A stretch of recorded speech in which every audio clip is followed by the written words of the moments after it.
Welcome to Tyler's Garage. Today we're going to be looking at the Snapper BAG-N-Wagon and a more general history of Snapper rear engine riders bagging systems throughout the years. The 1963 Snapper Comet introduced the basic rear engine design that would last 57 years, with updates over the years, but the same basic design elements. 2020 would mark the end of the line for the rear engine riders, and they would be discontinued. This is the earliest version of a bagging system that I could find for the Snapper rear engine riding lawnmowers. Interestingly, it was a side mounted system that held only 3 bushels.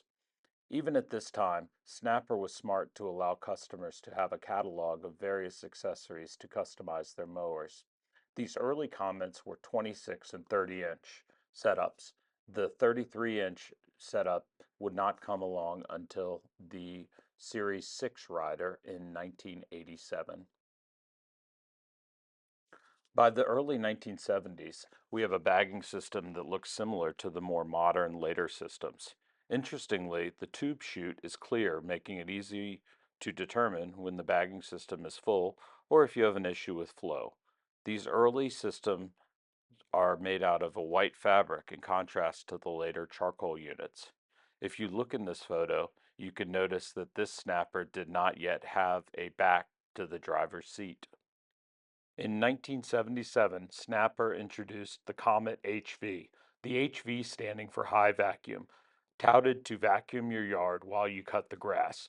This was achieved with a high lift blade design. This year, the Bag-N-Wagon was introduced with a clear chute. Also, you will notice the driver now has a seat back. I wanted to share with you this April 1977 brochure which shows the Snapper lineup at the time. You can notice two distinct bagger styles in white. This was in many ways the start of 10 years of peak Snapper. Here are the 4 different bagging options for the Snapper. Included are the capacities and the part numbers.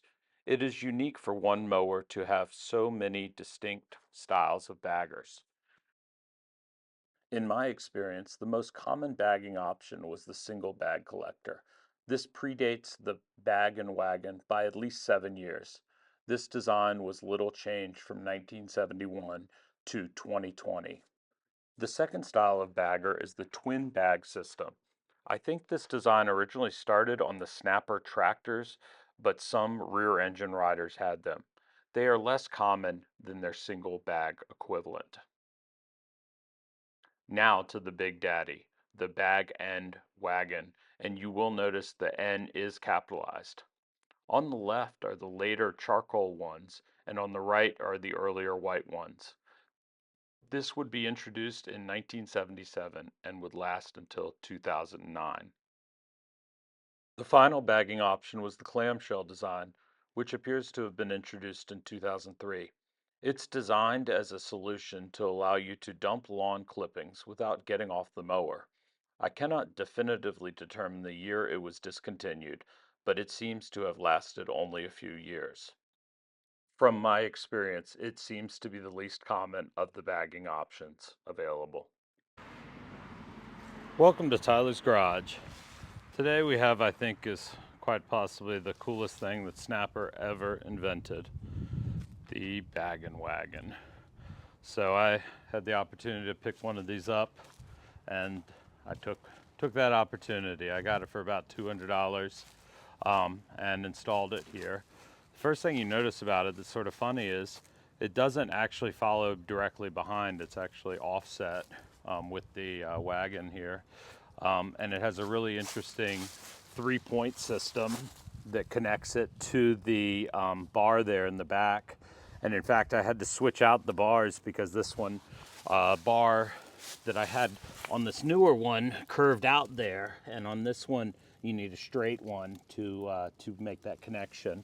And then here it has a quick release to be able to dump the body there. That's sort of cool. And then obviously you have the bag on it.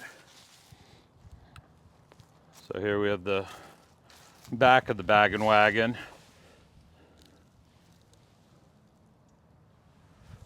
Pretty cool setup here.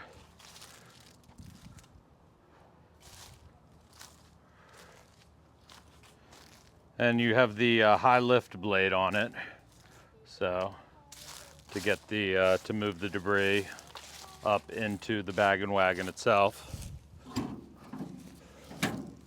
And then here you have the inside, and then it has a little weird, so you disconnect right there, and then additionally down there,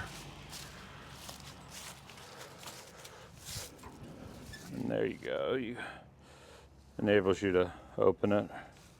So, and it says it can hold 300 pounds, so pretty impressive for it.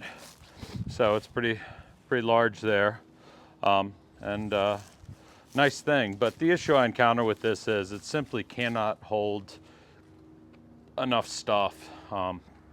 In this yard I'm working in right now, basically it'll do about 2 loops and then it's done, it's full, and it's got to be released.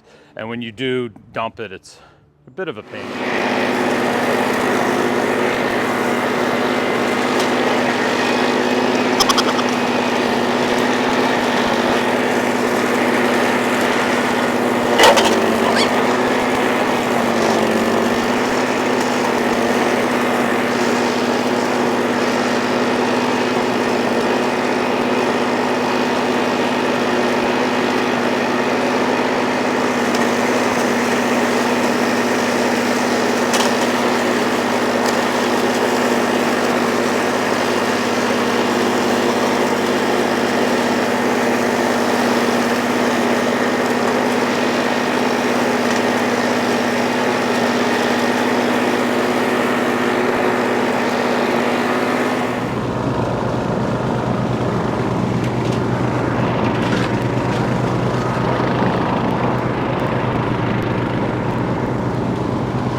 So when you get it and you're ready to dump it, you have to do multiple things here. On the side here, you have to release this chute, and then down here, you got to go through and pull that back.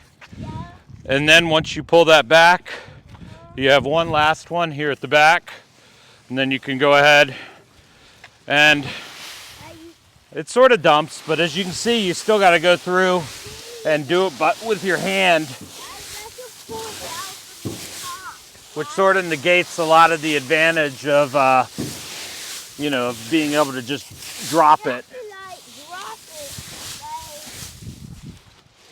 But you can see, I mean, it'll hold 300 pounds.